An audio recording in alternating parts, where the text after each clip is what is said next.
SpongeBob is the most profitable cartoon ever made. But when its creator died, everything changed. From a masterpiece to a meme machine, the story of how Nickelodeon milked the sponge dry is wild. He lives in a pineapple under the sea, but his reach spans the entire planet. What started as a quirky cartoon in 1999 quietly evolved into a global empire, generating billions in merch, box office gold, and a cultural legacy so massive it's been compared to Star Wars. This is how SpongeBob took over the world and how it all started to crumble. SpongeBob SquarePants premiered on Nickelodeon in May 1999. Created by marine biologist turned animator Steven Hillenburg, the show was weird, smart, and full of slapstick comedy that worked for both kids and adults. Within a few short years, SpongeBob became the face of Nickelodeon. The early seasons were a perfect storm of clever writing, expressive animation, and unforgettable characters. By 2002, SpongeBob merchandise was pulling in over $1 billion annually. The secret? It wasn't just a kids show. College students were obsessed. Parents watched with their kids. It was a true four-quadrant hit. And in 2004, the SpongeBob SquarePants movie hit theaters. Hillenburg's planned ending. He wanted to end SpongeBob at its peak. But Nickelodeon had other plans. Before we dive into the part Nickelodeon doesn't want you to remember, if SpongeBob raised you, if you laughed, cried, or even just missed the way things used to be, then hit that subscribe button. Because we're not just talking cartoons here, we're preserving the heart of everything that made them special. This channel dives into the stories behind the shows that shaped us, the creators, the betrayals, the billion-dollar moves, and honestly, if you're still watching this, I already know you're one of us. So subscribe, because we're only just getting started. After the movie, Hillenburg stepped down as showrunner. He stayed involved in a limited way, but creative control shifted. The tone of the show slowly changed, more random humor, less heart. Nickelodeon realized SpongeBob wasn't just a hit, it was the brand, and they couldn't let it end. More seasons were greenlit, more merch, more spin-offs. SpongeBob was on everything, from cereal boxes to theme park rides. But the soul of the show began to fade. Despite the creative decline, SpongeBob became a global juggernaut. It was translated into over 60 languages. It aired in more than 170 countries. Its memes flooded the internet. Even non-viewers knew the faces and quotes. By 2019, SpongeBob had generated over $13 billion in merchandising alone. The brand was unstoppable. SpongeBob became a fashion icon. High-end brands like Moschino put him on the runway. Celebrities wore SpongeBob fits on red carpets. He had Broadway musicals, live shows, and 2 more movies. SpongeBob had taken over the world. Completely. What most fans never realized is that SpongeBob wasn't just a cartoon. It became one of the most powerful money machines in children's entertainment history. By the mid-2000s, SpongeBob was making more money than the rest of Nickelodeon combined.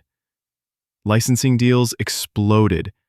Not just toys and t-shirts, but toothbrushes, mac and cheese, cereal, shampoo, pajamas, even SpongeBob SquarePants ice cream bars that you could buy on nearly every street corner in America. Viacom, Nickelodeon's parent company, reported that SpongeBob doubled their consumer product revenue from $300 million in 2000 to over $600 million by 2003. Wow. And it didn't stop. Here's something wild. In 2009, during the economic recession, when almost every entertainment brand was bleeding money, SpongeBob sales increased.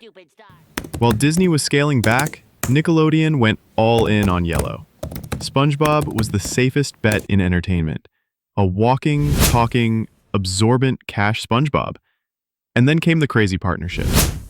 Nike launched SpongeBob sneakers, Taco Bell did SpongeBob kids meals, even Burger King dropped a commercial with SpongeBob twerking to Baby Got Back, sparking controversy and free publicity worldwide.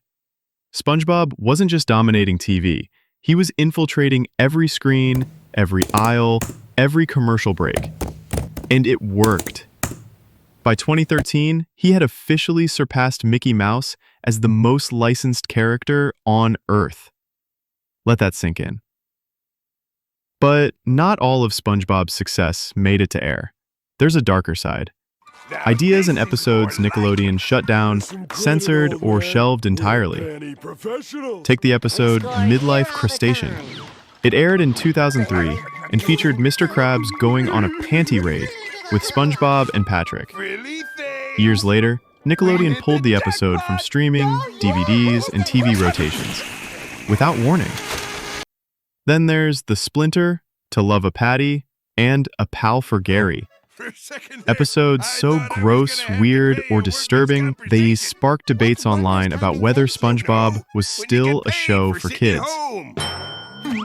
And what about the movie sequels? Steven Hillenburg wanted SpongeBob to end after the first film, but Nickelodeon pushed forward, turning SpongeBob into a franchise with multi-film contracts, spin-off demands, and merchandise clauses that took creative control out of the artist's hands. Behind the scenes, former Nickelodeon writers have spoken out. One ex-writer admitted in an interview, certain characters or topics, unless it could sell a toy. Another said, the show changed when the executives started reading fan forums and trying to write memes instead of stories. This wasn't SpongeBob anymore. It was Sponge brand, engineered, not created. And for many fans, the shift was obvious.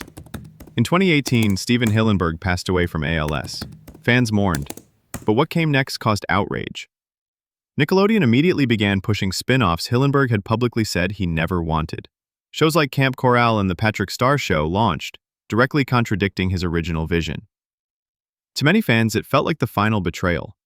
SpongeBob had become what Hillenburg feared, a mascot used for cash, not creativity. By the 2020s, SpongeBob was less a cartoon and more a meme generator. Clips from the early seasons became viral gold. I'm a goofy goober, imagination, mocking SpongeBob. But new episodes failed to capture the same spark. Kids still watched, but longtime fans tuned out.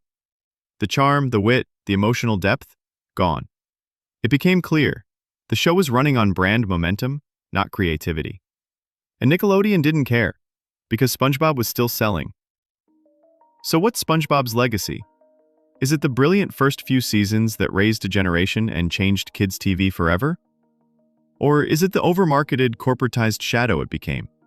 A cautionary tale of what happens when art turns into product. The truth is, it's both. SpongeBob took over the world, that's undeniable. But in doing so, it lost something priceless. The humor is still there, the memes are immortal, but the soul, the pure, weird, ocean-deep soul of SpongeBob SquarePants, was buried with its creator. From global domination to creative collapse, SpongeBob's story is one of the most fascinating in animation history. A sponge that changed the world, but got squeezed too hard.